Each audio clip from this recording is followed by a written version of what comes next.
भाई जान के जूते। भाई जान का असल नाम तो बिलाल था, मगर अम्मी अब्बू इन्हें मुन्ने मियाँ ही कहकर पुकारते थे और इनके दोस्त इन्हें बिलाल के नाम से जानते थे। मैट्रिक में होने की वजह से इनसे ऐसी हरकत की तवक्को तो नहीं थी जैसी वो गुज़िश्ता 3 महीनों से कर रहे थे। भाईजान मुसलसल हर माह अपने जूते गुम कर रहे थे।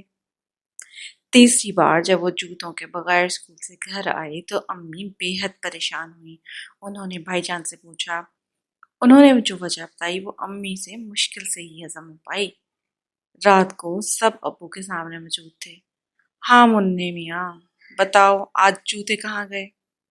अब्बू ने पूछा।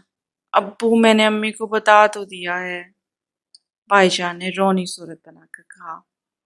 मगर इस पर एतबार करना तो मुश्किल है। ये कैसे हो सकता है कि स्कूल से वापसी पर तुम मस्जिद में नमाज पढ़ने गए और वापसी में जूते अपनी जगह पर नहीं थे?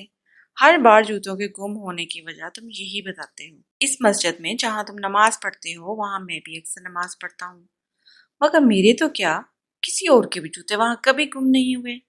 मुन्ने मियाँ असल बात बताओ, हर बार एक ही बहाना नहीं चलेगा। जी जी अब्बू, भाईजान हकलाए। अब्बू ने इसके बाद कुछ ना कहा और फिर हम सब अपने अपने कमरों में सोने के लिए चले गए। दूसरे दिन सुबह अब्बू भाईजान के स्कूल गए और प्रिंसिपल साहब से मिले और इन्हें सारी सूरत हाल बताई। प्रिंसिपल साहब ने क्लास टीचर सुल्तान साहिब को भी अपने कमरे में बुलाया और इन्हें तमाम सूरत हाल से आगाह किया। सुल्तान साहब ने इस बारे में मुकम्मल मदद करने का यकीन दिलाया।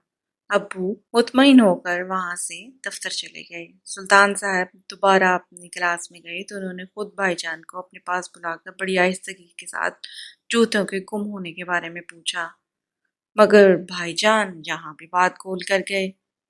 दूसरे दिन सुल्तान साहब ने किसी ख्याल के तहत इन तीनों बच्चों को अपने पास बुलाया, जिन्हें कई दिनों से नए जूते पहनकर ना आने पर उन्होंने सजा दी थी। इन तीनों के वालिदैन की माली हालत भी अच्छी नहीं थी, इसलिए वो नए जूते खरीदने की ताकत नहीं रखते थे। ये बात सुल्तान साहब को भी मालूम थी, मगर स्कूल का डिसिप्लिन कायम रखने के लिए और बच्चों को सफाई का पाबंद बनाने के लिए उन्होंने बच्चों को सजा देना जरूरी समझी थी। वो तीनों मुसलसल कई दिनों से फटे हुए जूते पहन कर आ रहे थे। आज जब सुल्तान साहब ने इनके जूते देखे तो वो नए मालूम होते थे। उन्होंने इन तीनों को प्रिंसिपल साहब के कमरे में बुलाया और नए जूते के बारे में पूछा। उन्होंने सब कुछ साफ साफ बता दिया। कुछ देर बाद सुल्तान साहब ने फोन पर अबू को असल हकीकत से आगाह किया। ये सुनकर अबू बहुत खुश हुए। रात को खाने के बाद अबू के कमरे में भाईजान की हाजिरी थी। अबू के कमरे में सिर्फ इन्हें ही बुलाया गया था। हाँ भाई मुन्ने मियाँ, तुम्हारे जूतों के 3 जोड़ों के गुम होने की असल हकीकत मुझे मालूम हो गई है, अब्बू ने कहा और कुछ देर सांस लेने के लिए रुके। जी वो अब्बू, भाईजान ने कुछ कहने के लिए मुंह खोला ही था। मुझे मालूम हो गया है कि पहली बार जूते गुम होने का बहाना बनाकर तुमने अपने क्लास फेलो अब्दुल अजीज की मदद की थी, क्योंकि वो टीचर के कहने के बावजूद नए जूते खरीदने की ताकत नहीं रखता था।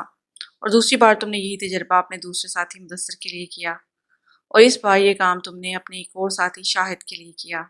बेटा, मुझे खुशी है कि तुम अपने दोस्तों और हम जमात साथियों का इस कदर ख्याल रखते हो, मगर इसमें एक गलती हो गई है। वो क्या अब्बू? तुमने इस सारे मामले में झूठ का सहारा लिया। क्या ये बेहतर ना होता कि तुम मुझे और अपनी अम्मी को एतमाद में लेते और हम तुम्हें कभी इस काम से न रोकते?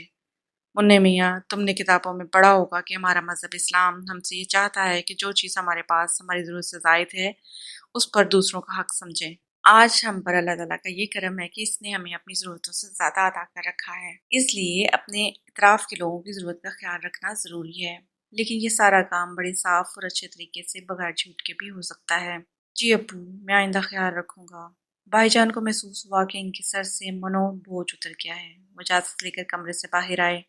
नीचे हम सब भी इनका बड़ी बेचैनी से इंतजार कर रहे थे। मुझे और अम्मी को ये डर था कि कहीं जूतों वाले मामले में अब्बू जान भाईजान को सजा ना दे दें, मगर भाईजान का पुरसुकून चेहरा देखकर हमें बहुत खुशी हुई। इस खुशी में इस वक्त मजीद इजाफा हो गया जब भाईजान ने जूतों के गुम होने की असल हकीकत बताई। यूं कई दिनों से ज़ीरे बहस जूतों का मसला हल हो गया। तो बच्चों, आज इस कहानी से हमने जो सबक सीखा वो ये, हमें अपने इर्द गिर्द रहने वाले दूसरे कमज़ोर और गरीब लोगों का भी ख्याल रखना चाहिए। اور وقت بہ وقت ان کی مدد کرتے رہنا چاہیے۔ اور ہاں، ایک بات کا خاص خیال رکھیں کہ کبھی بھی جھوٹ نہ بولیں۔ اللہ تعالیٰ کو جھوٹ بولنے والا ہرگز پسند نہیں ہے۔ تو اس کہانی سے اگر آپ کو کوئی سبق ملا ہے اور آپ نے کوئی چیز سمجھی ہے تو چینل کو ضرور سبسکرائب کیجیے، لائک کیجیے، شیئر کیجیے اور کمنٹس کیجیے۔